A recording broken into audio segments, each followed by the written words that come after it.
Assalamualaikum warahmatullahi wabarakatuh.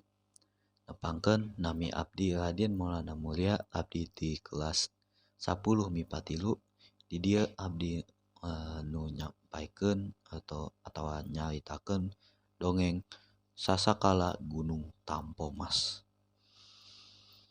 Kacaritakeun gunung gede anu aya di Sumedang ngaluarkeun sora pohara pikakeunana.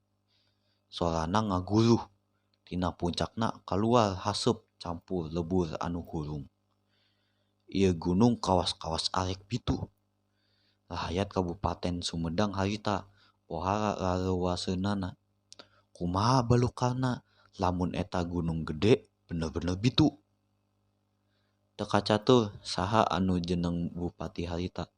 Ngan eta bupati teh pohara toweksana karahayat wedi asih sarta bijaksana.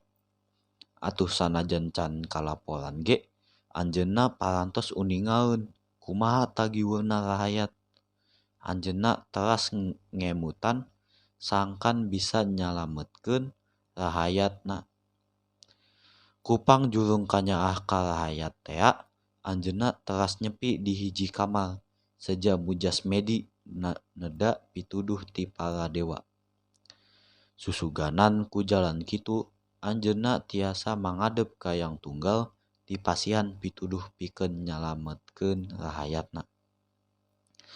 Ku cengeng-cengengna nu mangadep, alhamdulillah maksad Kangjeng Bupati tinekanan. Dina hiji wengi Kangjeng Bupati ngimpen kasumpingan hiji aki-aki. Eta aki-aki anu nganggo-anggoan sing sarua bodas teh pok sasauran anca pisan. Putu eyang anu kasep, eyang geus terang kumaha kabingung hideup. Eyang hayang mantuan sangkan rahayat hidep bisa leupas tina kahariwangna.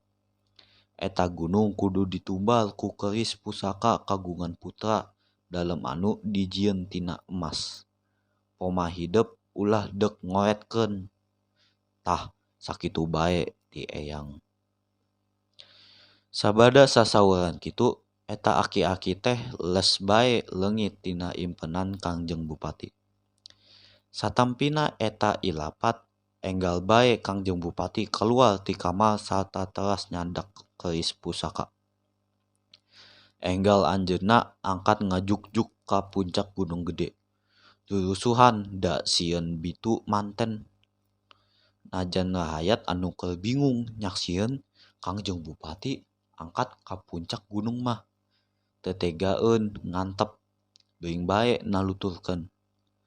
Sadugina ka puncak gunung gede Kangjeng Bupati teu talangke ngalung bae eta keris teh dialungkeun kana kawahna.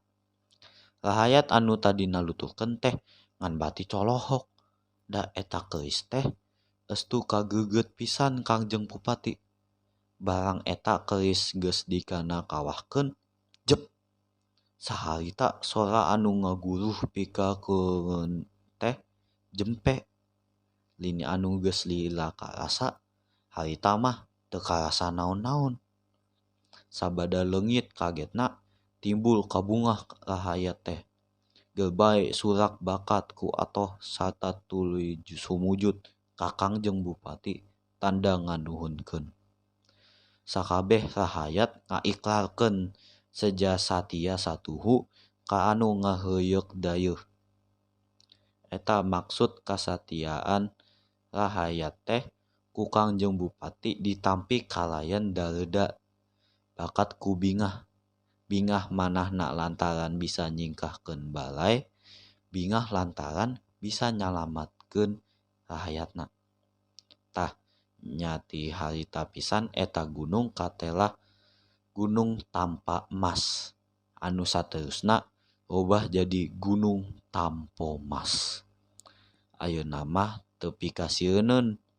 Malah mun pareng poe pere mah sok rajeun dijaruk jugan nepi ka puncakna. Sakian nuhun mohon maaf kalau ada kesalahan. Wassalamualaikum warahmatullahi wabarakatuh.